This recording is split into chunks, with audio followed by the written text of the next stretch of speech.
Transportée dans un fourgon, entourée par une garde rapprochée, Rimcha est accompagnée jusqu'à l'hélicoptère. Après 3 semaines de détention, elle est libre. L'adolescente va rejoindre sa famille dans un lieu sûr, c'est ce qu'a révélé le ministre pakistanais de l'Harmonie nationale.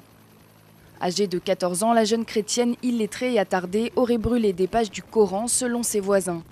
Un crime passible de la peine de mort au Pakistan. C'est la première fois qu'une personne accusée de blasphème bénéficie d'une mesure de libération. Une libération autorisée vendredi par le tribunal.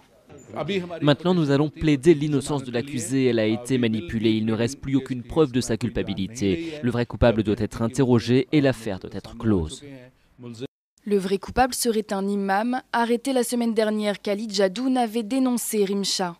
Le religieux officie dans une mosquée près de chez elle. Selon des témoins, c'est lui qui a glissé les pages du Coran dans les feuilles brûlées par l'adolescente, des feuilles rapportées par un voisin. En falsifiant les preuves, il avait un objectif, faire expulser les chrétiens, minoritaires dans ce quartier de la banlieue d'Islamabad.